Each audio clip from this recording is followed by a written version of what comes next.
I hope you can hear me. Yes. Okay, great. Hello, everyone.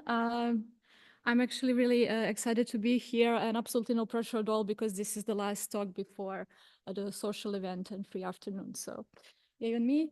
Um, I would like first to thank organizers for giving me the opportunity to present results of my recent work, and to thank the team that also provided me with facilities in order to work. So, yes, today I'm not going to convince you that molecules are cool, because I think we are all here because we like molecular interstellar medium, but I'm going actually to show you how we can use observations of molecules to derive some very cool parameters describing them, and these are magnetic fields and ionization fraction.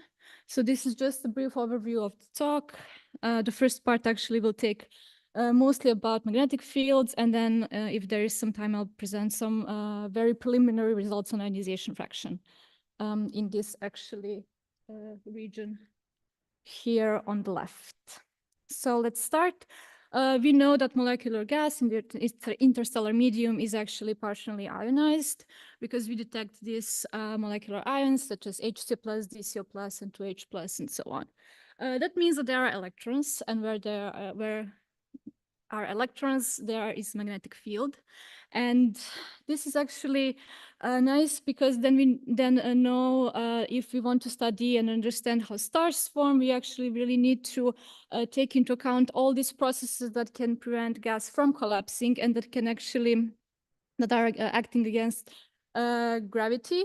And this is exactly magnetic fields and turbulence and other processes. And actually, because of the electrons, magnetic field is coupled to the gas. So there are ways that we can get insights on magnetic field by observing molecular interstellar gas. And speaking of electrons, as I said, there are some processes of ionization, and you already heard a little bit about it.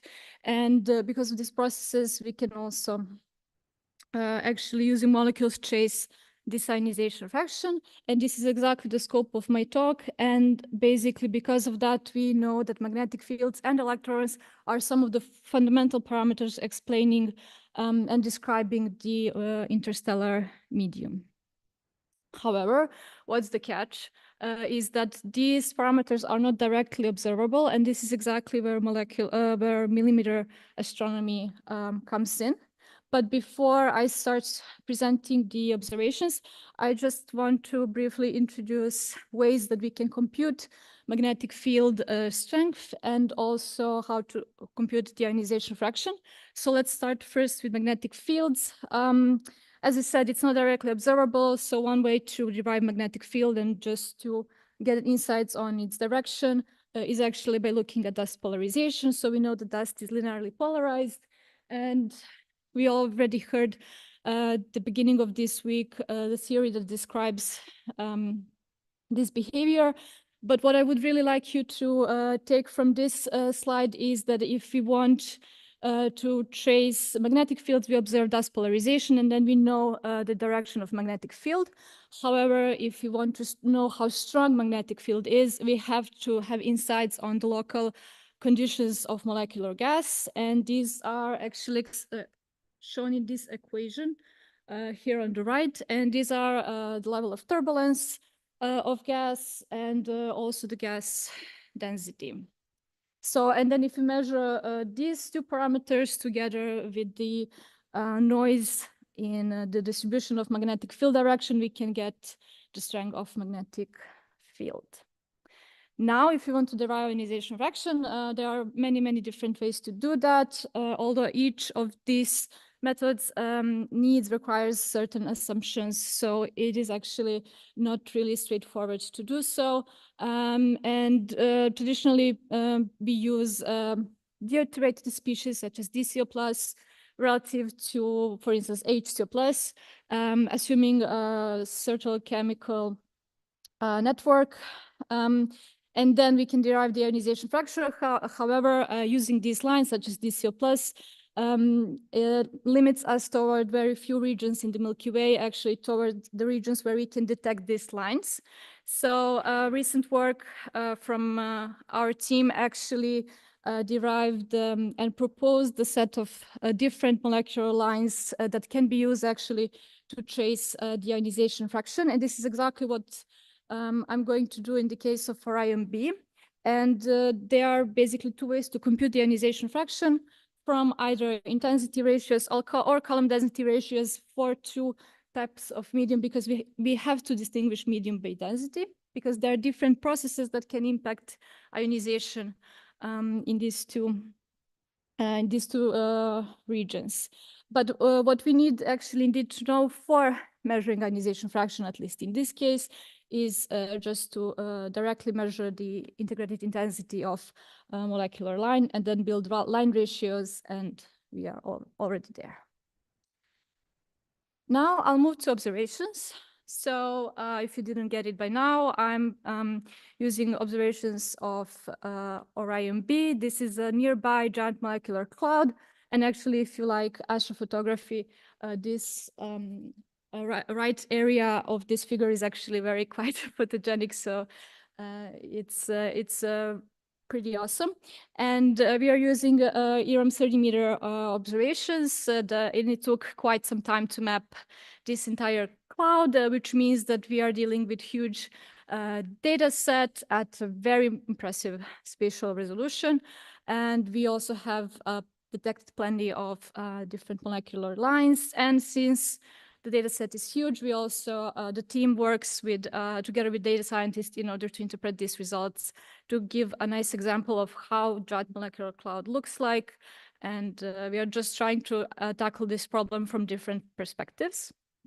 And speaking of the team, there are many members of the team, but I just wanted to use 10 seconds to introduce some of the work from the team, from our PhD students. So you heard on Monday from Emmerich, because Lucas is not here, how these molecular lines can be used, what information can we extract from these molecular lines. And then yesterday we heard Leontine and how it is important to know from which layers each molecular emission originates. And I just spent 2 seconds to advertise posters by Antoine and Helena. Just take a look at their work, because it's also pretty impressive. And actually, in this talk, we are going to present this. I'm going to present results of NGC 2024, known also as Flame Nebula, and it's labeled within this red square.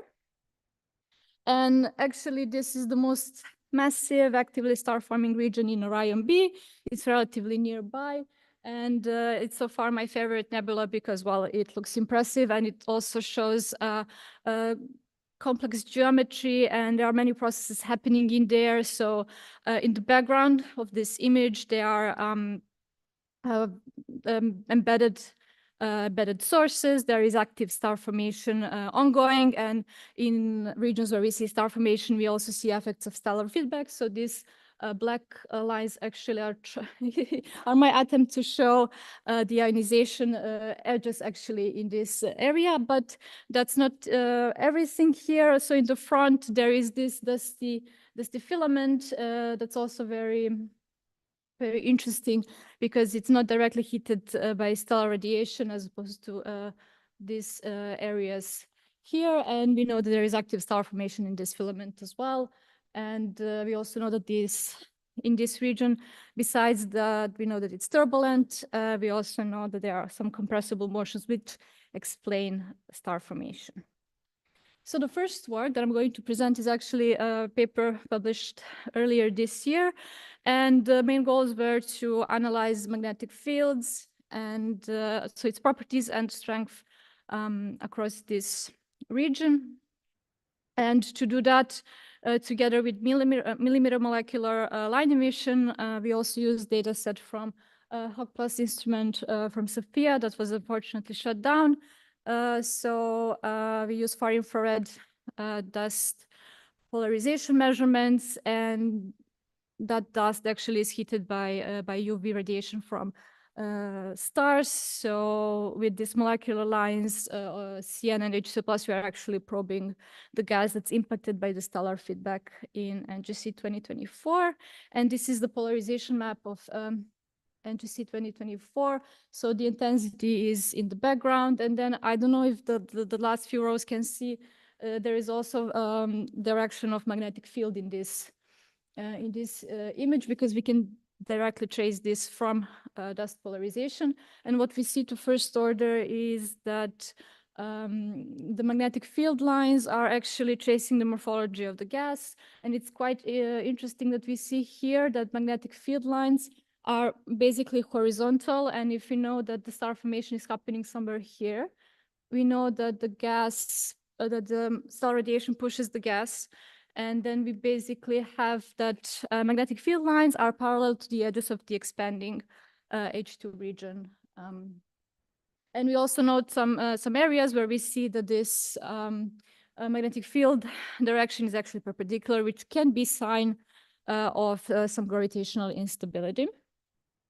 And by measuring the magnetic field strength, we also had to model the CN and HCO plus emission. So we used non-LT radiative transfer modeling, and we basically modeled the observed spectrum of these two lines across 4 different regions. And that is shown actually here. So here we see average spectrum of these few regions in NGC 2024.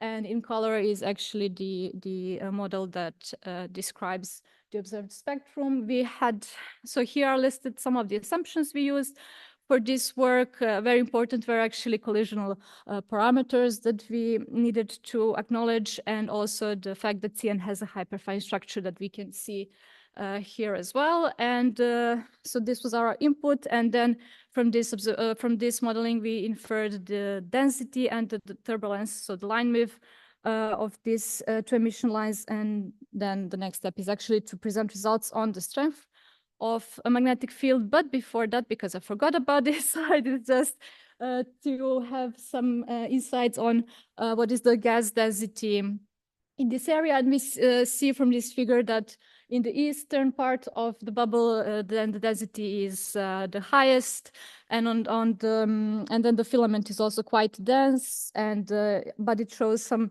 somewhat narrower CN line. But it's actually very encouraging to know that CN and HCO plus, so results inferred from these two lines, are actually quite consistent.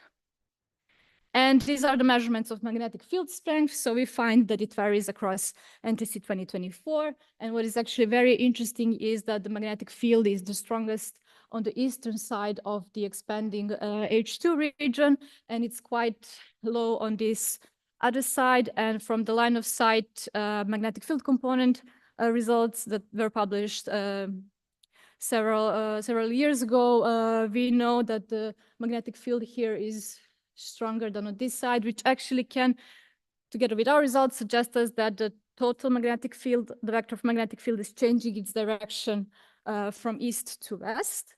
Indeed, we found the weakest magnetic field strength in the filament, which is something we expected also from our observations. And by investigating also the stability of gas in the context of magnetic field, we find that gas is highly turbulent in this area, and that the gas is probably transitioning from being gravitationally stable to gravitationally unstable. But I have to just remind you that we are here investigating gas impacted by the stellar feedback, and therefore our results don't neglect the star formation that is ongoing in this area. And then I'll spend last 2 minutes on presenting the first results on ionization fraction.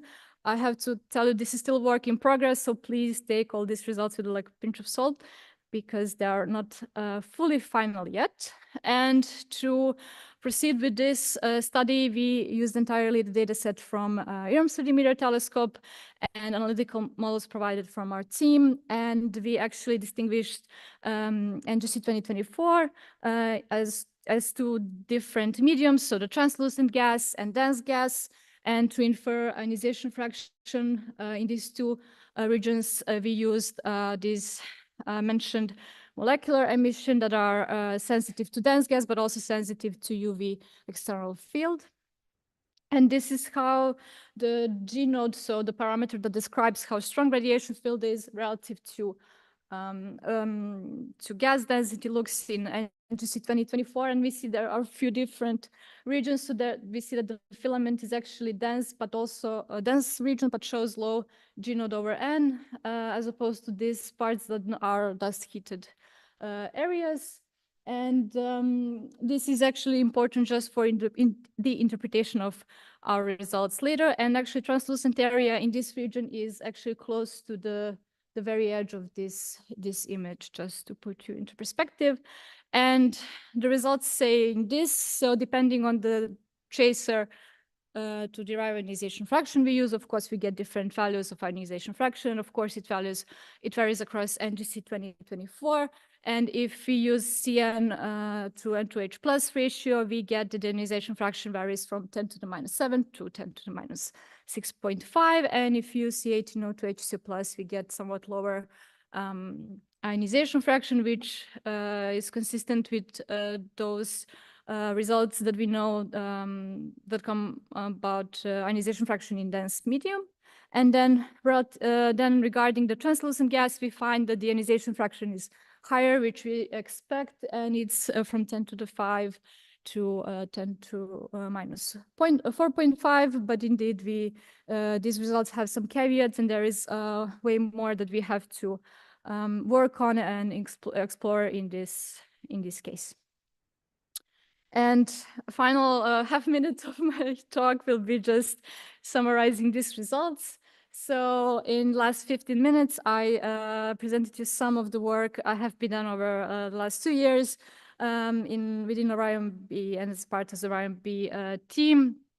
So we actually investigated magnetic field in NGC 2024 and derived the ionization fraction. And we indeed found that magnetic field as well as ionization fraction varies across NGC 2024, depending on the region we are looking at. And we also see that magnetic field has important role in regulating the star formation processes. And yes, with this slide, I would like to finish with my talk, to thank you for your attention. And yes, I'm ready for your questions. Thanks.